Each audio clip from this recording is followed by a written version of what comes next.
सास की अंतिम इच्छा। देखिए माँ जी, वो पड़ोस की लूटन मौसी है ना, उनकी बेटा बहू उन्हें गोवा ले जा रहे हैं। अरे क्या बात कर रही है बहू, उसके तो ना मुंह में दांत है ना सर पर बाल, क्या करेगी गोवा जाकर।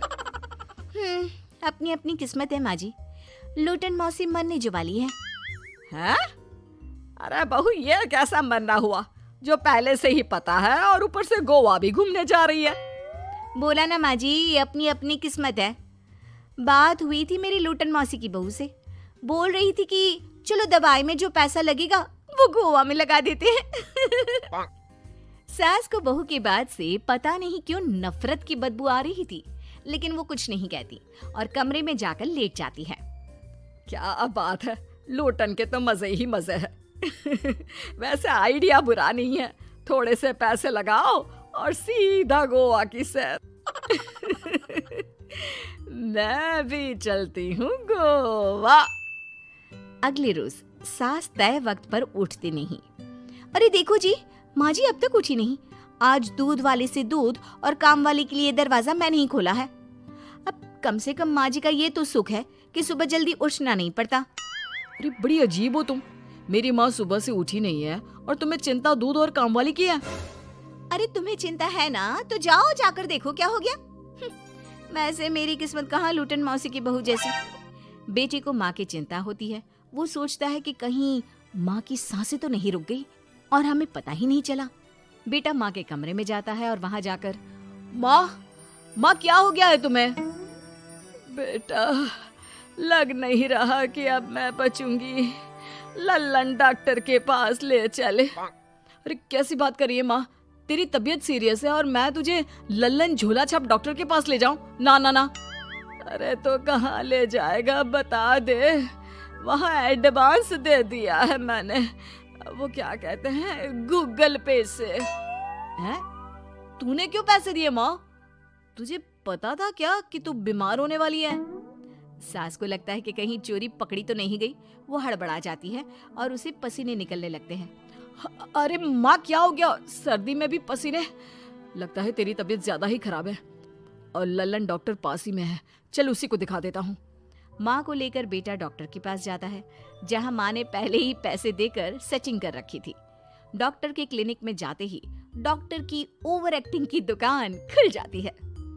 हाय राम माँ जी, हे भगवान, अब तो कुछ नहीं हो सकता, ये तो मरने वाली है बेटा।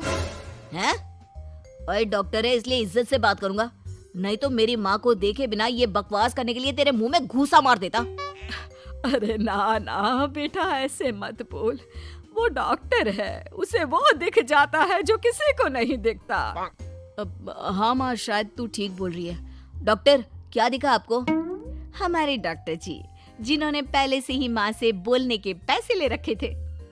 यमराज, काला भैंस, वो तुम्हारी माँ को ले जा रहा है, ले जाओ इन्हें। यार माँ, ये डॉक्टर ही है तांत्रिक, क्या क्या बोला जा रहा है? अरे बेटा, वो डॉक्टर है, उसे वो दिखता है जो किसी को नहीं दिखता। इनकी हर इच्छा पूरी करो, क्योंकि यम नहीं चाहते कि इनकी कोई भी इच्छा को अधूरी रखा जाए। निराश मन से बेटा माँ को लेकर घर आता है। माँ, आज से मैं ऑफिस नहीं जाऊंगा, चल तुझे वो झूले वाले पार्क में ले चलता हूँ जहाँ तू पिताजी के साथ जाया करती थी। ठीक है बेटा चल, लेकिन साथ में वो बीड़ी का बंडल रख लेना, तेरे पिताजी वहीं झाड़ी में पिलाते थे मुझे। हैं? माँ कैसी बात कर रही हो? वैसे भी जीवन के 4 दिन बचे हैं और तुम। अरे देख बेटा, ना पिलानी तो ना पिला, लेकिन सुना ना तूने डॉक्टर ने क्या कहा कि मेरी कोई इच्छा खाली नहीं रहनी चाहिए। अरे वैसे बेटा 4 दिन की जिंदगी है, न जाने कब मौत आ जाए। माँ के मुंह से मौत का नाम सुनकर बेटा गंभीर हो जाता है, उसकी आंखें लाल हो जाती है। वो माँ का हाथ पकड़ लेता है। माँ को भी लगता है कि उसकी मौज मस्ती कहीं बेटे को डिप्रेशन में ना डाल दे। देख, लल्लन का फोन आया था, बोल रहा था कि हो सकता है मौत ना भी आए, पर इच्छा पूरी करके रख दे। जब जाऊंगी तब तृप्त होकर जाऊंगी, क्यों? तभी बहू की आवाज आती है, माँ जी आपकी फेवरेट गट्टे की सब्जी बनाई है। सास खाने के टेबल पर जैसे ही बैठने वाली होती है, बहू उनकी चेयर पीछे करती है और प्यार से बिठाती है। बहू शांत हो जाती है। वो माँ को बस देखती है और उनकी हर बात मानती है। रात को जब सास सोने जाती है तो, माँ जी मैं आपके पैर दबा देती हूँ, आज आप डॉक्टर के पास गई थी, थक गई होंगी ना। बहू का प्यार देखकर सास को हैरानी होती है। वो समझ नहीं पाती कि जो बहू उनके मरने को अपना भाग्य बताती थी, वो आज जब सास मरने वाली है तो दुखी क्यों हो रही है। क्या सोच रही है माँ जी? यही ना कि मैं ऐसा क्यों कर रही हूँ। माँ जी मैंने आपको हमेशा अपनी माँ माना है। माना आपसे नाराज होती थी, परेशान होती थी, आपकी बातें चुभती थी, लेकिन यकीन माने प्यार बहुत है आपसे मुझे। सास बहू को गले लगा लेती है। अरे तू क्यों मोह में डाल रही है? आज नहीं तो कल मुझे मरना ही है ना। बहू रोने लगती है और वहां से चली जाती है। अब तो सास आए दिन कोई ना कोई डिमांड करती जिसे बच्चे पूरा करते। मुझे ना वृंदावन जाना है, कृष्ण की नगरी देखने। जी माँ जी हम आपको लेकर चलेंगे। माँ मैं कल ऑफिस से छुट्टी ले लेता हूँ। बेटा अब आए दिन छुट्टी लेता और माँ को घुमाता फिराता। एक दिन बॉस कहते हैं, रमन क्या बात है? मैं देख रहा हूँ पिछले 1 महीने से तुम ना काम करते हो ना दाम, बस सारा दिन इमोशनल से बैठे रहते हो। ऐसे में तो कंपनी तुमको और नहीं रख पाएगी। मैं खुद ही नौकरी छोड़ने की सोच रहा था बॉस। वो क्या है कि माँ का आज नहीं तो कल कभी भी देहांत हो सकता है। इतना कीमती समय मुझे तो पल पल उनके साथ रहना होगा। पता नहीं कब वो मुझे छोड़कर चली जाए। और बेटा नौकरी छोड़ देता है।